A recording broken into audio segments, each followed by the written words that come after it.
बिस्मिल्लाहिर्रहमानिर्रहीम अस्सलाम वालेकुम and welcome back to my channel. तो हाजिर हूँ एक नए ब्लॉग के साथ। यहाँ पर रमज़ान की आमद है, यानी कि 15-20 दिन रह गए हैं रमज़ान आने में, तो सोचा थोड़ी शॉपिंग कर ली जाए। ग्लासेस लेकर आई थी, टूट चुके थे, तो ये 3 ग्लास का सेट मिला है, ये लेकर आई हूँ मैं। और लाई हूँ कुछ बर्तन।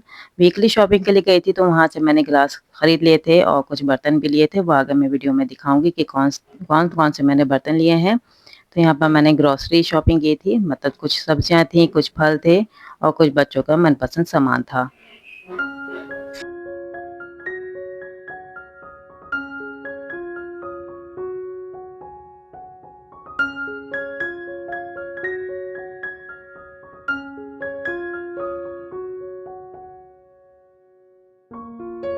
जब मैं शॉपिंग कर रही थी तो मेरी नज़र इस बॉक्स पे पड़ी। स्टीविया बॉक्स है, मतलब ये शुगर है, स्टीविया शुगर। ये नेचुरल शुगर होती है, पत्ती होती है स्टीविया, उससे ही शुगर बनाई जाती है प्रोसेस्ड करके उसे। और ये मैंने बर्तन लिए थे, जिसमें एक कढ़ाई है और एक पॉट है, एक स्टील की कढ़ाई है। रमज़ान में काफ़ी पकौड़ियाँ बनती हैं, तो उस हिसाब से मैं बड़ी कढ़ाई लेकर आई थी और पॉट भी ख़राब हो गया था, तो पॉट ख़रीदा। 2 ये प्लेट्स ख़रीदी मैंने बड़ी साइज़ की, राइस प्लेट्स जो होती हैं वो ली थी मैंने 2। एक ये बॉडी लोशन लिया था वैसलीन का और एक ये डस्टर लिया था। अभी मैंने यूज़ नहीं किया था इस तरह का, सोचा लेकर देखूँ और यूज़ करके देखूँगी कि कामयाब होता है कि क्या नहीं, क्योंकि इतना महँगा नहीं था। यासिर काफ़ी छोटा है, जहाँ पे बैठता है ये क्रम्बल्स बिस्किट के और केक वगैरह के गिरा देता है। तो बस उसी पर्पज़ के लिए मैं लेकर आई थी। तो ये सोफ़े पे बैठा हुआ था, तो इसने काफ़ी फैलावा कर दिया था, तो सोचा इसका डस्टर का यूज़ किया जाए। काफ़ी टाइम लग जाता है, 2 से 3 मिनट इसको रगड़ना पड़ता है सरफेस पे, तब जाके इसमें डस्ट आती है या पार्टिकल्स आते हैं, लेकिन काम का है। थोड़ा टाइम लग जाता है इसको करने में। ये देखिए मैं आपको इसका रिज़ल्ट दिखाती हूँ। ज़मीन पर सब मैंने गिरा दिया है, जितना भी मैंने वहाँ से उठाया था। तो काफ़ी अच्छा प्रोडक्ट है, आप लेना चाह रहे हैं तो ले लीजिएगा। लेकिन ये है कि थोड़ा-सा इसमें टाइम लगता है, टाइम टेकिंग है। और यहाँ पे मैं स्टीविया का यूज़ करके बता रही हूँ। जिस तरह के हम अपनी रेगुलर शुगर यूज़ करते हैं चाय में, वैसे ही इसका यूज़ करना है। सेम मिठास आती है, बिल्कुल चीनी जैसी, इसमें बारीक शुगर होती है।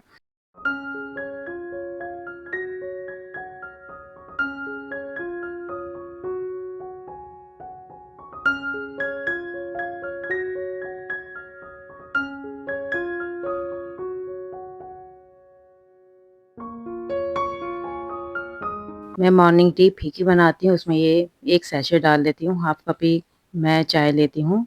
और सुबह मॉर्निंग जो मेरी पहली चाय होती है, मतलब मॉर्निंग टी जो होती है, वो मैं चीनी का यूज़ नहीं करती उसमें, ये स्टीविया सैशे डाल देती हूँ।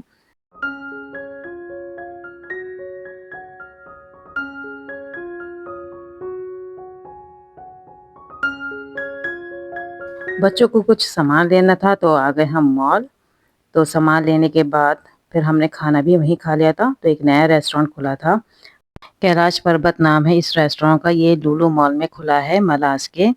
न्यूली ओपन हुआ है, तो सोचा खा कर देखा जाए। जब हमने एंट्री की तो ज़्यादा पब्लिक नहीं थी और हमने ऑर्डर किया था बच्चों की पसंद का मसाला डोसा, और हमने खाए थे छोले भटूरे।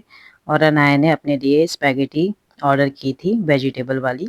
वेजिटेबल तो उसने सब निकाल ही दिया था, सिर्फ स्पैगेटी ही खाई थी।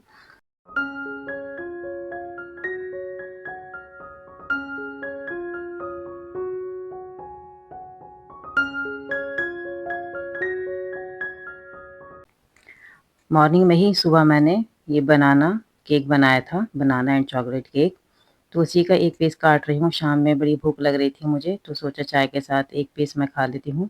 तो अपने लिए ही मैं डेकोरेट कर रही हूँ। कभी-कभार अपने आप को भी ट्रीट करना चाहिए। वैसे तो मैं बच्चों को देती हूँ, लेकिन अपने लिए भी कभी-कभार मैं इस तरह के डेकोरेशन वाली चीज़ें खा लेती हूँ। तो बहुत ही मज़े का था, बच्चों ने भी खाया और मैंने भी एन्जॉय किया अपनी चाय के साथ।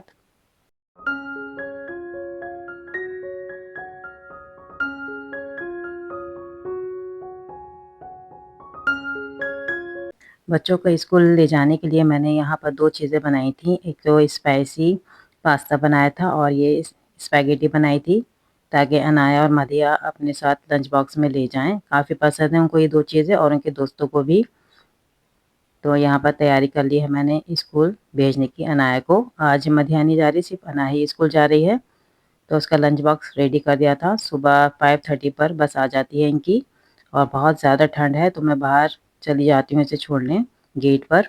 और जब मैं वापस आती हूँ तो मुझे इतनी ठंड लगती है कि मैं सोचती हूँ कि बच्चे किस तरह बर्दाश्त कर रहे होंगे इस ठंड को। बहुत ज़्यादा ठंड हो गई है यहाँ पर।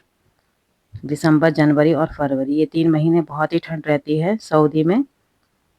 तो यहाँ पर बस आके खड़ी हो गई है और मैं इसे बाय-बाय कर रही हूँ दूर से ही।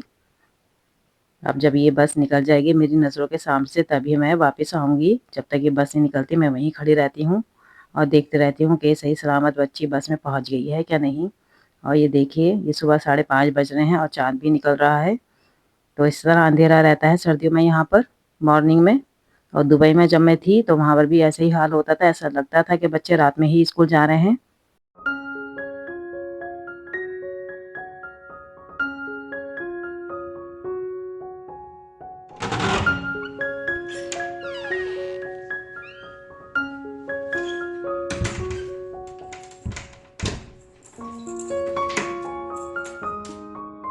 जब से उम्रा से वापस आई थी तो फ्रिज का बहुत बुरा हाल था। काफ़ी टाइम से मैंने ठीक ही नहीं की थी, तकरीबन हफ़्ता 10 दिन हो गए थे, तो काफ़ी भर गई थी फ्रिज। बस जो भी सामान आ रहा था फ्रिज में भरा जा रहा था। तो एक दिन हिम्मत करके मैंने सब चीज़ें बाहर निकाली, जो सामान ख़राब था वो उसे फेंक दिया।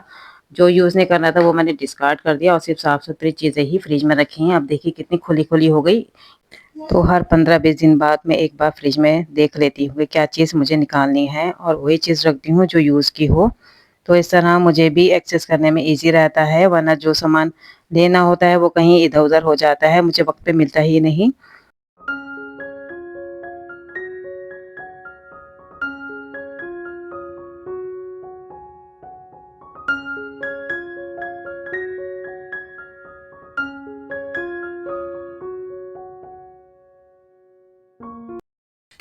रात को बनाई थी ये दाल तो थोड़ी बच गई थी, अब इसी का मैं यूज़ करके पराठे बनाऊँगी दोपहर के लिए। तो यहाँ पर मैंने दाल डाल दी है, उसमें डाल दूँगी मैं आटा, जितनी भी ज़रूरत होगी उतना ही आटा डालना है। इसके बाद इसमें कसूरी मेथी, मिंट पाउडर और जी जाएगा इसमें नमक टेस्ट के हिसाब से, कटा हुआ हरा धनिया और अदरक लहसुन का पेस्ट। इससे तो बहुत ही मज़ेदार से लगते हैं ये पराठे, ज़रूर इसमें डालिएगा। फिर आप इसमें नमक डालिएगा अपने टेस्ट के हिसाब से, जितना भी आपने आटा डाला है उसी हिसाब से नमक डालिएगा, क्योंकि हमने जो दाल बनाई थी उसमें भी प्रॉपर तरीके से नमक डाला हुआ है, इस बात का आपको ख़्याल रखना है। उसके बाद लाल मिर्च पाउडर डालेंगे, हल्दी डालेंगे और धनिया पाउडर थोड़ा-सा और थोड़ा-सा ही गरम मसाला पाउडर। इसके अलावा डालेंगे इसमें चिली फ्लेक्स, थोड़ा चटपटा बनाना हो तो चिली फ्लेक्स थोड़ा-सा ज़्यादा डाल दीजिएगा। और इसके बाद हम डालेंगे इसमें फाइनली आटा। आटा उतना ही डालिएगा जितनी दाल हो, ताकि एक्स्ट्रा पानी डालने की ज़रूरत ना हो, दाल से ही अच्छे से बाइंड हो जाए। तो यहाँ पर मैं यखनी का पानी मैं रखती हूँ हमेशा, जब भी बिरयानी बनाती हूँ एक्स्ट्रा पानी या एक्स्ट्रा जो यखनी है बच जाती है तो मैं इस तरह डब्बे में भर के रख लेती हूँ फ्रिज में। और जब भी इस तरह की कोई चीज़ बनाती हूँ जैसे कि पराठे वगैरह, तो इसी यखनी का यूज़ करती हूँ। आप सिंपल वाटर लीजिएगा लेकिन थोड़ा-थोड़ा लीजिएगा। और पहले आप दाल को अच्छे से मिला लीजिएगा आटे के अंदर। अगर आप देख रहे हैं कि थोड़ा पानी की ज़रूरत है और बाइंड करने के लिए, फिर आप पानी यूज़ करिएगा, वरना तो दाल में ही इतना पानी मौजूद होता है कि उससे ही आटा अच्छे से गूँथ जाता है। तो यहाँ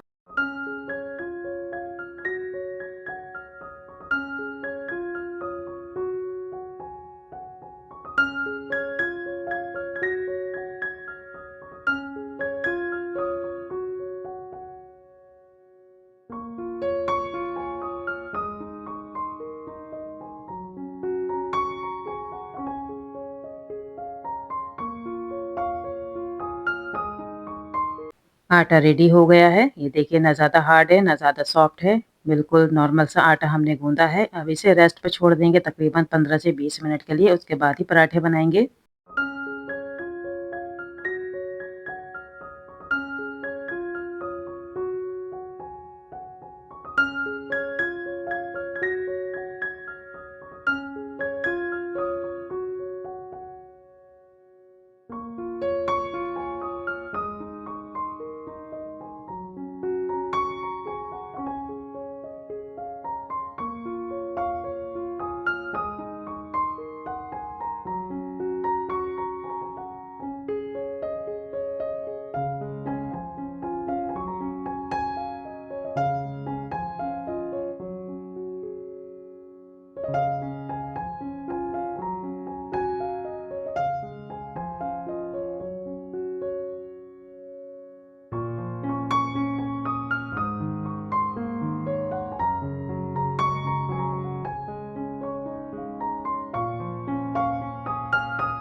लंच हो गया है हमारा तैयार, सारे पराठे मैंने रेडी कर लिए हैं और साथ में लाल चटनी रखी है मैंने और दही और हरी चटनी और अचार।